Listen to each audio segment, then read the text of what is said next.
Hello everyone, welcome to aplusbi. This channel is all about complex numbers, and in this video we're going to be solving an equation with complex numbers.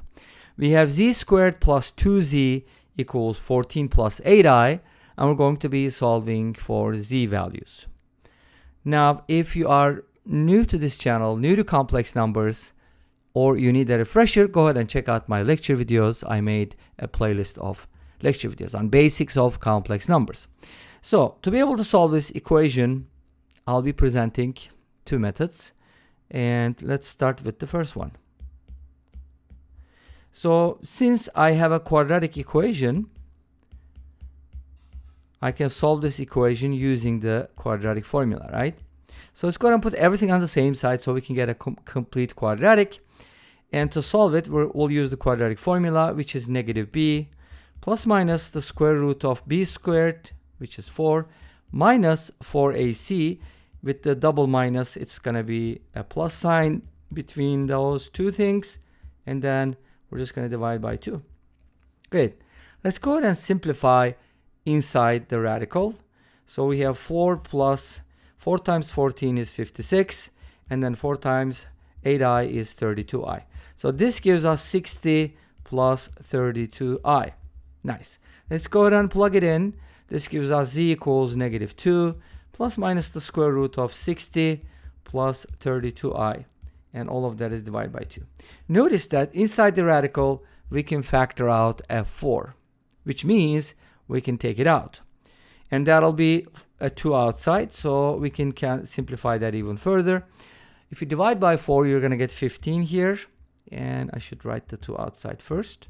So we have 2 times the square root of 15 plus 8i, which is nice, and all of that is divided by 2.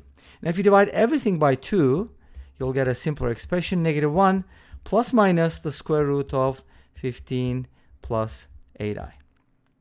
Awesome. Now, what do we do with this? We need to find the square root of 15 plus 8i. How can we find it? There's a couple different ways to find it. Let's go ahead and talk about them. The first method is going to be to find the square root of this number. You can basically just set it equal to a plus bi and then square both sides to find the a and b values. Let's do that first. And I'm going to go ahead and put that on the left-hand side. A squared minus b squared plus 2abi. Remember that I squared is negative 1. That's how we get that. And this should equal 15 plus 8i. Nice.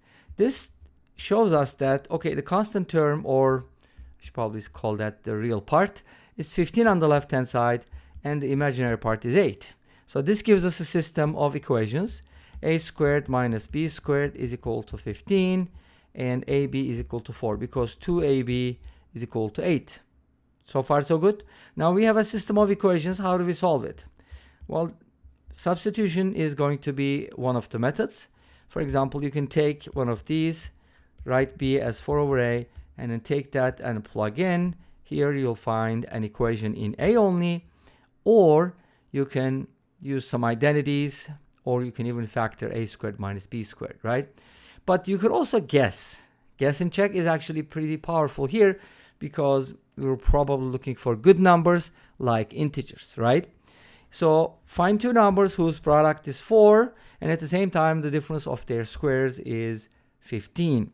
And those numbers are 1 and 4, or 4 and 1, but a should be bigger because a squared minus b squared is greater than 0. Make sense? That's how you pick it, and they're not interchangeable. Cool. This tells us that, okay, the square root of 15 plus 8i is equal to 4 plus I, because it was a plus bi. Remember, 1i is just I. Cool. So we got the answer, but here's an alternative method. And this doesn't always work, but when it does, it's actually awesome.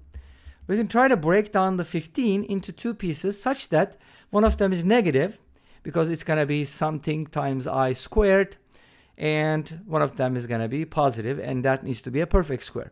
And there's actually a really cool way. By the way, those numbers are both perfect squares if you take the absolute value of the negative number. In other words, I can kind of break this down into 16 plus 8i plus negative 1. And then by writing this as 4 squared and writing this as 2 times 4 times I, and writing the -1 as I squared, I'm getting a perfect square, which is 4 plus I squared. You get the idea? From here, 4 plus I immediately follows. But that's not the only result, because its opposite is also a root. But don't worry, plus minus sign will take care of it, because we do have the quadratic formula with the plus minus sign.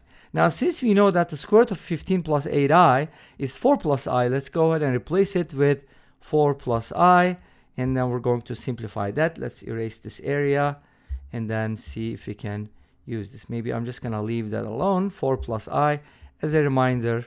And now I'm going to go ahead and replace the radical with 4 plus I. Put that in parentheses because there's a minus sign, which will change it when distributed. So one of them is going to be -1 plus 4 plus I. That will be 3 plus I. That's one of the z values. Remember, what were we trying to solve? A quadratic equation, and we needed to take the square root of a complex number. We did, and one of the solutions.